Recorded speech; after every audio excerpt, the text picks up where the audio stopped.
basically Title IV-A supports three very broad categories. So one category in Title IV-A is well-rounded education, which includes music specifically as a standalone subject, art, health education, physical education, CTE, which stands for career and technical education, and other subjects.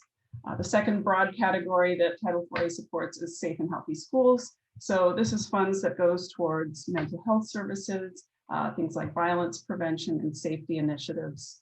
And the other third broad category is technology, which obviously is playing a huge role this year, but has always been a part of this law, which includes instructional support for technology, professional development so that you know how to use technology and the things that you need, personalized learning programs, digital devices, so anything that that would relate to technology as far as devices and more. So it's actually a pretty broad category. So how does this funding work? There's basically two tiers of the Title IV-A funding. So depending on the size of your program, there are two categories. So below $30,000 in your request, you don't need to do a formal assessment, but it's always a good idea because you want to be able to set your priorities. But if you are in that below $30,000 category, funds can be spent in any of the three funding categories. So that was well-rounded, safe and healthy schools, technology, and 15% cap on technology, so that in past years, they couldn't just put all the money into buying computers for everybody. But this year, there was a waiver on that for obvious reasons. We're all in the COVID era. So this year, the Department of Education did waive that 15% cap. So kind of a double-edged sword in that funding can go 100% to technology, but you want to get in there as a music educator and really state and clearly lay out how funding can go to your program.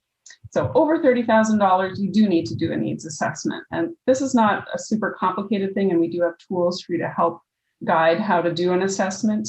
But you do need to do one. And then when you are over the $30,000 threshold, they do recommend that 20% of the funds go to well-rounded programs, 20% go to the safe and healthy schools, and 60% can go to all three.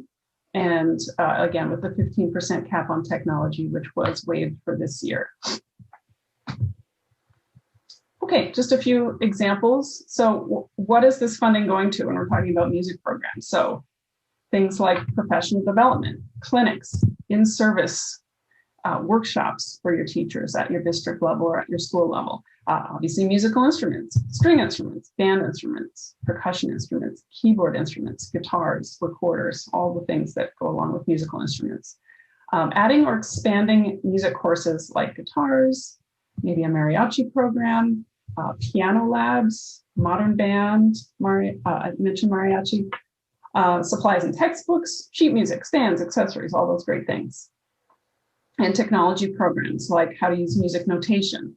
Maybe it's audio editing, audio mixing, audio listening equipment. So the things that we're now paying really close attention to, like headphones and how is music being heard.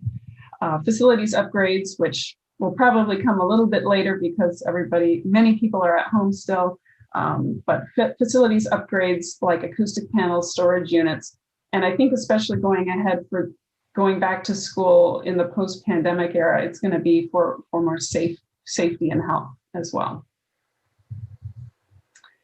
So what are the key steps? We've got a little graphic here and basically how funding works in Title IV-A.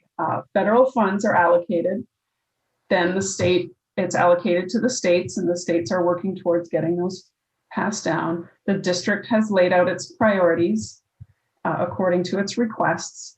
Then the money trickles down to the schools and specifically to your program. So this is why it is so important that you know how this process works so that you are talking to people all the way up the chain to make sure that your voice is being heard and that your program can be funded in this way.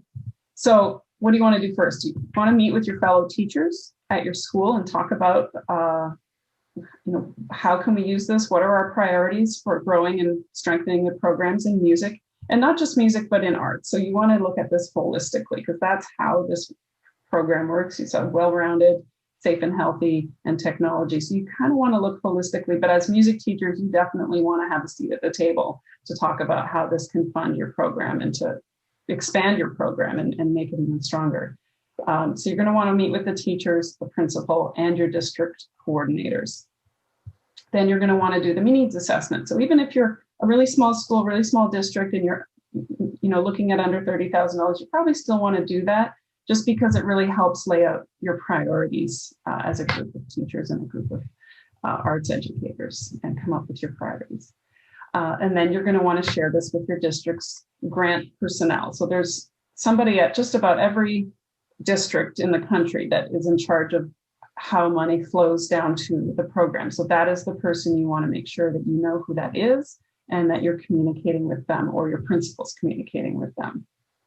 And then to keep going, the best thing about Title IV-A is that it is annual. So this is not a one-time, you're not trying to do a competing grant request. This is an annual process. It's part of the Every Student Succeeds Act. It is something that will be renewed year over year over year.